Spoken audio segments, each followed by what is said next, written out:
두아디라 교회 진리를 벗어나면 용서는 없다. 진리를 벗어나면 용서는 없다라는 제목으로 하나님 말씀 증거하도록 하겠습니다. 오늘 네 번째 교회인 두아디라 교회에 관한 말씀입니다. 이제 앞으로 또 세 교회 더 살펴보겠죠. 소아시아 7교회다 이렇게 부른다 그랬습니다. 이 교회를 이제 하루에 한 교회씩 우리 특별 새벽 기도 시간에 살피고 있는데, 각 교회를 살피면서 깨닫게 되는 것이 무엇입니까? 소위 말해서 예수님 믿기 좋은 환경은 없다는 거예요. 다 모든 교회들마다 문제가 있고 사정이 있고 참 어려운 핍박도 있고 고난도 있고 다 그렇다는 것입니다.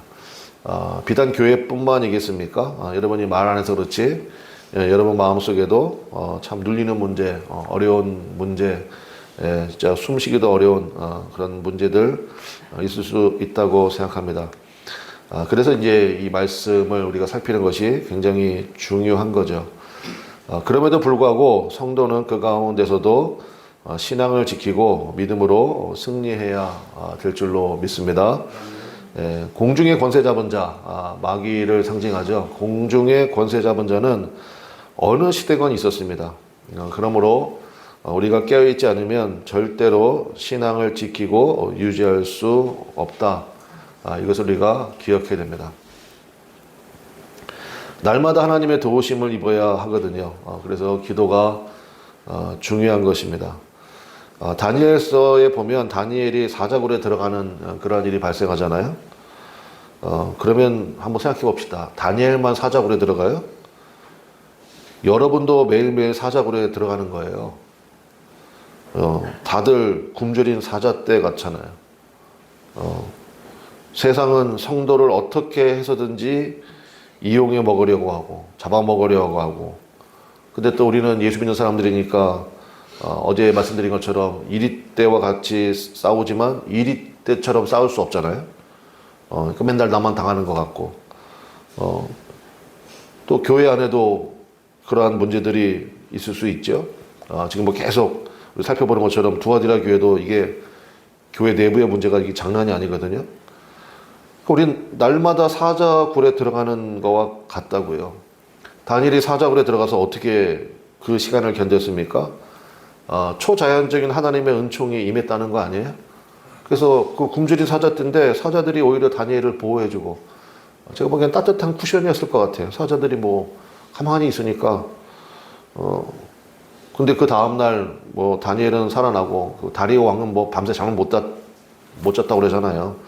그러니까 이게 시기하는 사람들에 의해서 다니엘이 올무에 걸렸구나 이런 생각이 드니까. 근데 뭐 자기가 법령을 선포했으니까 뭐 취소할 수도 없고, 그래서 다리오 왕이 밤새 잠도 못 자고 그랬다는 거 아니야? 근데 그 다음날 와봐서 이제 다니엘아, 네가 사시는 네가 믿는 만군의 하나님께서 너를 지키기에 능하셨느냐? 아멘, 능하셨습니다.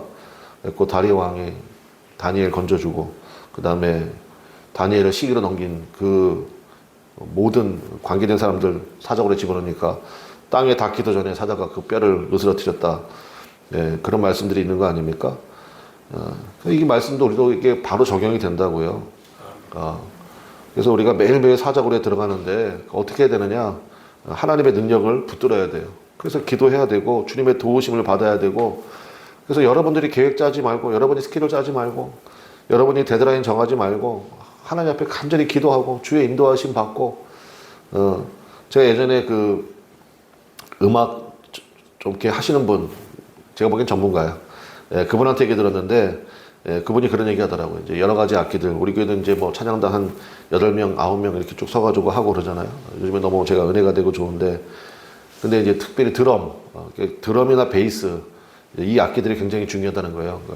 표시는 안 나지만 이 두 사람이 흔들리면 전체가 다 무너진다. 그래서 그분이 무슨 얘기 했냐면, 뒷박자 타라고 그러더라고. 그때 이제 유준이가 막 드럼 막 배우기 시작할 때였는데, 뒷박자 타는 훈련 해야 된다. 그랬고, 앞에 막 달려가려고 그럴 때 이렇게 딱 잡아주는 역할을 드럼이 해야 된다. 막 그러면서 굉장히 네가 엄청 중요하다. 막 이렇게 얘기하고, 너무 강하게 얘기해서 어제 그만두면 어떡하지? 내가 그런 생각도 했었는데, 근데 아무튼 지금 뭐 잘하고 있잖아요. 신앙생활도 똑같아요. 따라하겠습니다. 뒷박자 타라. 뒷박자 타야 됩니다. 여러분들이 앞서가면 안 돼요. 그래서 주님께서 어떻게 행하여 가시는지를 알고, 그리고 그 주님께서 인도하시는 것을 보고, 그러니까 여러분들이 앞서가지고 뭐 막 해놓고 나중에 이거 수습이 안 돼가지고 그냥 막 이러지도 못하고 저러지도 못하고 그런 경우 제가 많이 봤거든요. 그 뒷박자 타야 돼요. 주님이 열어주시는 대로, 주님이 보여주시는 대로, 또 확인해도 괜찮습니다. 확신이 없는데요. 그럼 또 기도하세요. 괜찮습니다. 그래야 다리오 왕 같은 사람에게 하나님의 메시지를 전할 수가 있어요. 여러분들의 삶을 통해서. 로마서 12장 2절 말씀이 너희는 이 세대를 본받지 말고 이거거든요. 근데 이제 필립스 역이라는 게 있어요. 우리나라는 잘 알려져 있지 않지만 어쨌든 필립스 역에는 이걸 뭐라고 번역했냐면 너희는 이 세대를 본받지 말고 이걸 뭐라고 번역했냐면 세상이 너희를 그 틀 속으로 집어넣지 못하도록 하십시오. 그러니까 세상이 주는 틀이 있잖아요. 이건 이렇게 해야 된다. 아니에요. 우리 세상의 틀에 우리는 우리를 맞추면 안 돼요. 말씀이에요, 말씀. 영원 불변의 하나님의 말씀을 붙들고 세상을 향하여 담대함으로 나갈 수 있는 믿음이 있으시기를 바랍니다. 다윗이 골리앗 상대하는 것처럼 여러분 앞에도 골리앗 있을 수 있잖아요. 그냥 그 위세에 눌려가지고 꼼짝도 못하고, 목사님 별 수 있나요? 다들 그렇게 사는데 그렇지 않다고요. 그때 다윗 같은 하나님 저에게 믿음의 담대함을 주십시오. 말씀에 대한 확신을 주십시오. 그런 기도 하시라고요. 하나님이 그 기도 참 기뻐하시거든. 그리고 담대히 나가게 될 때, 그래서 여러분 믿음의 용량이 좀 커져야 돼요. 맨날 그냥 더 이상 얘기 안 하겠습니다. 자, 두아디라 교회 얘기해야 되니까. 자, 두아디라 교회 문제는 뭐냐? 19절과 20절에서 보는 대로 장점이 결국 단점이 되는 그런 문제가 발생했다는 것입니다. 첫 번째 교회가 에베소 교회였죠. 에베소 교회와는 정반대예요. 에베소 교회는 진리 외치다가 사랑을 잃어버렸어. 그러니까 에베소 교회에 대해서는 주님이 처음 사랑 회복해라. 그 지적을 하셨다면 두아디라 교회는 사랑 하다가 어떤 문제가 발생했느냐? 사랑 품어주고 또 품어주다가 여기 20절 말씀에 있는 것처럼 자칭 선지자라 하는 여자 이세벨을 내가 용납하매니. 그러니까 이 이단까지 품어주는 일이 발생하게 되었다라는 것입니다. 여기서 그냥 이단, 그럼 신천지, 통일교, 그런 아주 확실한 이단들 말고, 이세벨은요, 쉽게 말하면 교회에서 소위 말하는 기도 많이 하는 권사님. 약간 그런 이미지예요. 그런 이미지라고. 그리고 거기서 이제 기도 많이 하는 분이니까 의지하고 이런 게 있었겠죠. 근데 거기서 나오는 교훈들 이런 것들이 오히려 여기서 말하는 행음 그러면 우리가 육체적인 간음 그런 거 아니라 영적 간음 그런 거 있잖아요. 하나님도 좋고 세상도 좋고 약간 이런 식의 그런 식의 문제들이 교회 안에서 발생하게 되더라라는 것입니다. 교회는 말씀의 기준이 있고 말씀대로 해야 되는데 이상하게 세상법도 들어와 있고 세상의 원리도 들어와 있고 이런 문제가 발생하게 되더라라는 것입니다. 그러므로 교회는 영적으로 팽팽한 긴장감이 좀 있어야 돼요. 동시에 제가 여러분에게 좀 부탁드리고 싶습니다. 분별력이 있어야 됩니다. 그러니까 목사 혼자서 사모 혼자서 이거 감당 안 되거든요. 할 수도 없고 저는 하려고도 하지 않습니다. 어차피 안 되는 거 알기 때문에. 그러니까 뭐예요? 여러분들 새벽에 와서 기도하고 주의 말씀 붙들고 주의 몸된 교회를 사랑하고 하는 분들, 여러분들이 함께 깨어 있어야 되죠. 목사님이 알아서 하시겠지. 못해요, 저. 여러분 아시잖아, 저 실력 없는 거. 그러니까 함께 기도해 줘야 돼요. 함께 분별력 가지고. 교회는요, 하나됨과 일치가 엄청 중요하죠. 이거 반대할 사람 없습니다. 근데 문제는 뭐냐? 하나됨을 깨는 모습이 보이면 분명히 제재가 들어가야 돼요. 그러니까 아니요, 이게 있어야 되거든요. 교회는 유기체인 동시에 조직체이기 때문에 그렇습니다. 무슨 얘기냐면 교회의 머리는 누굽니까? 예수님이고 예수님의 머리고 우리가 거기에 붙은 지체잖아요. 그래서 한 몸이라고 계속 얘기하고 있지 않습니까? 그런데 거기에 예수님의 통치를 따르지 않는 지체가 발생했다. 그럼 그거 어떻게 해야 돼요? 그것을 그대로 방치하면 전체적인 문제를 초래하거든요. 그러니까 교회는 유기체, 하나의 생명체인 동시에 조직체라는 것을 잊어버리면 안 된다고요. 예를 들어가지고 튼튼한 팔이었어. 그런데 신경 조직이 망가졌네. 그래가지고 썩기 시작해. 그러면 그 팔을 어떻게 해야 될 것이냐? 그러니까 썩어 들어가기 전에 예방 조치 당연히 해야 되고요. 그래서 분별력이 필요하다고요. 고린도전서 후서 말씀 있잖아요. 꼭 문제가 되게 많은 교회잖아, 고린도 교회가. 그러니까 편지를 한 번 보내고, 한 번 보낼 때마다 그냥 뭐 에베소 교회, 빌립보 교회 같은데 교회는 별로 할 얘기도 없으니까 뭐 4장, 5장이면 끝나요. 근데 뭐 고린도 전서 뭐 10장 넘어가고 고린도 후서도 뭐 13장까지 되고, 원래 편지 3개였대요. 근데 이제 2개만 남아있어서 전서 후서만 남아있는 건데, 고린도 교회가 되게 문제가 많잖아요. 그래가지고 그 문제를 처리하는 방법에 있어서 사도 바울이 어떻게 하느냐, 이거는 우리 중요하니까 한번 성경을 찾아봐 보겠습니다. 고린도전서 5장 13절로 가겠습니다. 고린도전서 5장 13절. 교회 안에 문제가 발생했습니다. 사도 바울이 이 고린도 교회 문제에 대해서 어떻게 해야 되느냐. 여러분 뭐 그런 거 있잖아요. 아유, 목사님 어쩔 수 없죠. 무조건 품어줘야죠. 용서해줘야죠. 사랑해줘야죠. 그렇지가 않다고요. 그래서 우리가 성경 말씀 기준을 정확하게 아는 것이 굉장히 중요해요. 자, 고린도전서 5장 13절이요. 다 찾으셨나요? 자, 문제 처리의 방법입니다. 사도 바울이 어떻게 했냐면, 자, 11절부터 쭉 읽어야 되는데 시간이 없으니까 13절만 읽을게요. 자, 13절 같이 읽겠습니다. 시작. 밖에 있는 사람들은 하나님이 심판하시려니와 이 약한 사람은 너희 중에서 어떻게 하래요? 네, 내쫓으래요. 밖에 있는 사람들, 교회 밖에 있는 사람들이에요. 말씀에 기준도 없고 이런 사람들이야 하나님이 그 심판하시는 거고, 우리 영역이 아니라는 거예요. 그러나 교회 안에 문제를 발생시키고 있는 이 악한 사람은 너희 중에서 어떻게 하라고요? 내쫓아 버리는 거예요. 내쫓아 버리래요.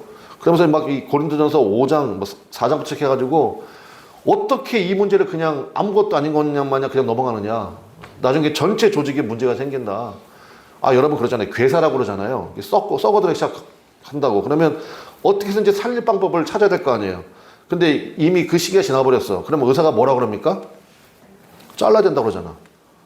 잘라야 된다고 그러잖아요. 그래서 이거 내쫓으라고. 그래서 교회의 하나됨을 깨는 모습이 있다 그러면 그때는 내쫓아야 돼요. 여러분 이 말씀 탁 들으면 여러분 마음속에 역시 시원하다. 그래, 뭐 그런 게 있어야지. 정의가 살아 있어야 돼. 여러분 속 시원하십니까? 근데 제가 이 말씀 왜 드리겠어요? 고린도 전서가 있고 그 다음에 고린도 뭐가 있어요? 후서가 있잖아. 근데 후서 여기까지만 읽으면 안 돼, 성경을. 그래서 성경 전체를 다 봐야 돼요. 고린도 후서 2장 7절이에요. 자, 고린도 후서 2장 7절. 자, 이제 편지를 이렇게 보냈잖아요. 내쫓아라! 그 악한 사람. 그 악한 놈이야. 내쫓아! 교회 전체에 그 해를 끼치는 놈이야. 내쫓아버려! 그러니까 막 할렐루야, 뭐 속 시원하고 그냥 사도 바울이 내쫓아라고 했으니까 내쫓아야 되고 이랬을 거 아닙니까? 근데 2장 7절이에요. 고린도 후서 2장 7절. 같이 읽어보겠습니다. 시작. 그런즉 너희는 차라리 그를 뭐하고 그 다음에 뭐 해줘요? 위로할 것이니 그가 너무 많은 근심에 잠길까 두려워하노라.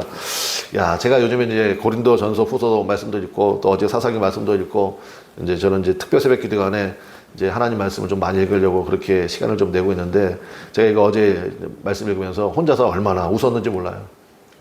그래갖고 이거 어떻게 하라는 거야. 제가 옛날에 여기 경안동 가다 보니까 미용실 이름이 살릴까요 죽일까요 였던 것 같아요. 아무튼 되게 웃겼어. 할머니들 할머니가 아니고 죄송합니다. 아줌마들 파마할 때 원장님이 그렇게 얘기하나 봐요. 살릴까요 죽일까요? 이거 어떻게 하라는 거예요? 내쫓으라는 얘기야? 용서하고 위로하는 얘기야? 어떻게 하라는 얘기예요? 어떻게 하라는 얘기예요, 여러분? 여러분 잘 모르겠죠? 근데 이게 말씀을 딱 들었잖아요. 그러면 이제 여러분 마음속에 이것만 들어가면 돼요. 적용의 측면을 살피겠습니다. 그럼 도대체 어떻게 하라는 얘기냐? 살리라는 얘기냐? 죽이라는 얘기냐? 이걸요, 자신에게 적용하면 됩니다. 이걸 가지고 자신에게 적용하면 돼요. 나로 인해서 교회가 하나됨이 강화되고 있나? 진리가 힘을 받고 있나?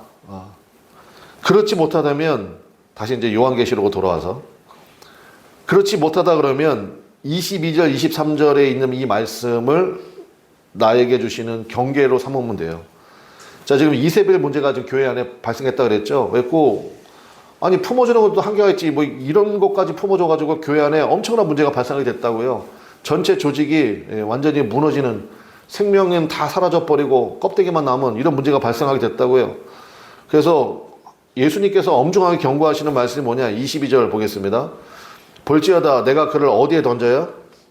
침상. 침상이니까 뭐 잠을 자나? 이게 아니고 병상이에요. 병상. 그러니까 병들게 된다는 거예요.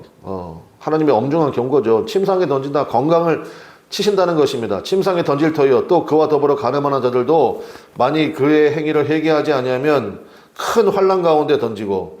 그러니까 여러분 이거 환난도 보세요. 이게 지금 말씀을 순종하다가 만나는 환난인지 아니면 말씀을 거절하다가 만나는 환난인지도 분별이 돼야 돼. 제가 이거 뭐 설교한 적 있잖아요. 제자들이 만난 풍랑. 예수님이 저편으로 건너가자. 알겠습니다. 건너가다 만나는 풍랑이 있어요. 말씀 순종하다가 만나는 풍랑이 있다고. 그때는 그냥 뭐 하면 되느냐? 견디면 돼요. 그때 예수님이 고물에 베개 베고 주무시고 계셨다고 그러잖아요. 그때는 그냥 자요. 그냥 자. 그냥 맛있는 거 먹고 자. 근데 요나가 만나는 풍랑이 있어요. 그때는 자면 안 되지. 그때는 깨야죠. 오죽하면 이방인들이 와가지고 제발 기도 좀 하라고. 너는 믿는 신도 없냐고. 그렇게 책망할 정도로. 그러니까 분별이 돼야 돼. 제가 속 터지는 거는요. 지금 잘 때인데 걱정하고 앉았고 지금은 기도할 때인데 자빠져가 아니죠. 예, 누워져 계시고도 이상한데 아무튼 그러고 있고 이러면 진짜 주님 저걸 진짜 죽일까요 살릴까요 막 그런 기도가 절로 나와요. 그래고 구별이 돼야 된다고. 분별이 돼야 돼요. 그래고 우리 한번 따라하겠습니다. 주님 저에게 분별의 영을. 그 누가 하십니까? 여러분 안에 성령님. 그러니까 여러분 제발 뒷박자 타시라고. 제발 좀. 내 안에 있는 성령님께서 모든 것을 하나님의 깊은 것까지도 통달하신다잖아요. 주님 저는 못 알아듣겠는데요. 다시 한번 말씀해 주세요. 주님이 알려주신다고요. 23절 또 내가 사망으로 그의 무서운 말씀이죠. 누구를 죽입니까? 자녀를 죽이리니 모든 교회가 나는 사람의 뭡니까? 그 다음에 뜻과 마음을 살피는 자인 줄 알지라. 예, 그러니까 이 말씀을 진짜 여러분이 잘 보이는 데다 붙여놔야 돼. 항상 붙여놓고 자신에게 적용하십시오. 자신에게. 다른 사람 그거 가지고 뭐 죽일까요 살릴까요 그러지 말고 자신에게 적용하면 돼요. 하나님 나로 인해 가지고 주님의 몸된 교회가 점점 힘을 받고 있습니까? 나와 함께 신앙생활하는 분들이 하나님 아버지 힘을 받고 있습니까? 은혜를 받고 있습니까? 아니면 내가 지금 문제의 근원이 돼가지고 하나님 내 주변 사람들 다 힘들게 하고 있습니까? 만약에 그렇다 그러면 22절 23절 말씀을 진짜 하나님 앞에 엄중하게 받아야죠. 하나님이 뭐 괜히 하시는 말씀이겠어요? 말씀의 결론 맺겠습니다. 두아디라 교회가 살 길은 뭐냐?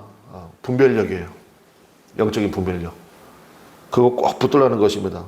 그러면서 그 가운데서도 정말 하나님의 말씀을 붙들고 정말 외줄타기 하는 심정으로 그렇게 깨어있는 그런 심령들이 있거든요.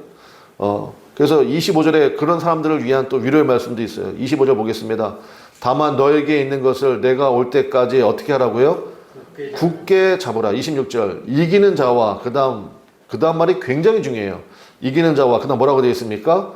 끝까지 내 일을 지키는 그에게. 그래서 여러분 끝까지 달려가시기를 바랍니다. 끝까지 달려가십시오. 그래서 제가 제일 좋아하는 영어 단어가 keep going이에요. 계속하는 거예요. 계속하는 사람을 세상이 감당할 수 없습니다. 계속 기도하고 주님밖에 없습니다. 날마다 선포하고 그 다음에 새벽마다 주시는 이 말씀을 붙들고 자기 자신에게 적용하고 이미 우리에게 주신 영적인 말씀들과 교훈들이 있습니다.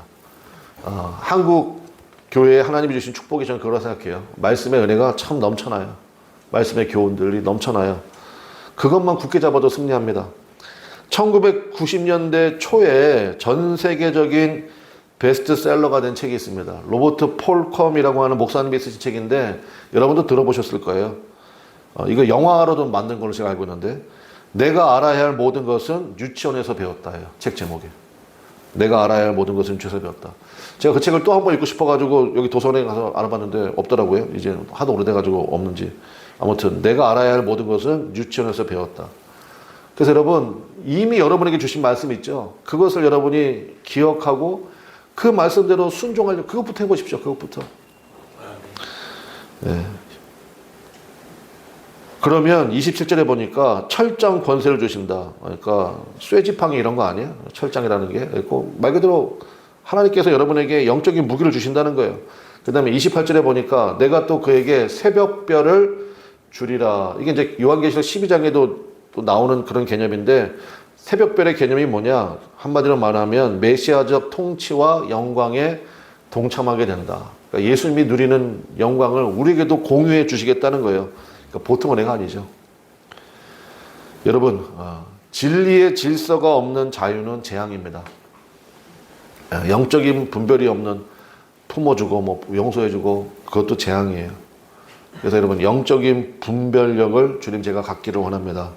오늘 이 아침에 그 기도 하시기를 바라고, 이미 나에게 주신 말씀들, 여러분 이미 알고 있는 말씀들이잖아요. 오늘 새벽에도 우리에게 주신 말씀이 있을 터인데, 그 말씀을 붙들고 여러분 삶에 적용해 나가시기를 주님의 이름으로 간절히 축원합니다. 그럴 때 하나님의 몸된 교회가 강력하게 서 나갑니다. 제가 이제 이 얘기만 하고 말씀 마치겠습니다. 성지순례 가보면 이제 고린도 지역이 이 소아시아 7개가 전부 다 터키, 지금의 투르키라고 부르잖아요. 거기 가잖아요. 그러면 목사님들은 알아요, 사모님들. 근데 평신도 가이드 하신 분이 그런 얘기 하더라고. 그러니까 평신도들이 오면요, 나중에는 막 한숨 내는데요. 뭐 볼 게 아무것도 없는데 여기 왜 왔냐고. 진짜 가면 아무것도 없어요, 여러분. 제가 여기 특별히 버가모 이쪽은 조금 그래도 유적지가 좀 남아있거든요. 가보면 뭐 이방 신전 몇 개만 남아있지, 사람들 가면은 거기 막 교회가 있다 막 이런 생각 하잖아요. 가면 아무것도 없고, 지금 투르키에는 국민의 거의 90%가 이슬람이잖아요. 어떻게 이렇게 된 거예요? 그러니까 오히려 목사님들은 거기 가면서 막 탄식이 나와, 탄식이. 야, 주님의 말씀이 사도 바울이 목회하고 사도 요한이 목회하고 그 수많은 순교자들이 있던 그 지역이 지금 왜 이 모양 이 꼴이 되었는가? 영적인 분별력이 있어야 돼요. 하나님 말씀 가지고 내가 붙들고 살아가기를 원합니다. 그 말씀을 나에게 적용하고 그 말씀으로 내가 살아나기를 원하고 깨이기 원하고 옛사람이 죽고 주님 기뻐하시는 새 사람의 모습으로 살기 원합니다. 우리 그 은혜가 오늘 이 새벽에도 여러분 심령 가운데 부음받으시기를 주님의 이름으로 축원합니다. 기도하겠습니다. 우리 주여 한번 부르고 간절히 기도합시다.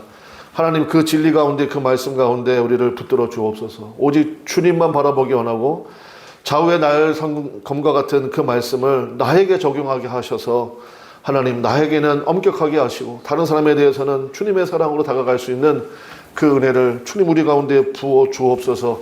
나로 인하여서 주님의 몸된 교회가 더욱더 힘있게 서는, 하나님 나라가 왕성하게 서는 그러한 은혜를 부어 주시옵소서. 하나님, 그러한 은혜 복에 근원되어지는 그런 축복을 우리 10년 가운데 부어 주옵소서. 우리 기도할 거 많네요. 다 같이 우리 주여 한번 부르고 간절히 기도하겠습니다. 주여, 하나님 아버지 역사하시고 인도하여 주셔서 그 은혜가, 그 능력이 우리 심령들 가운데 나타나기를 원합니다.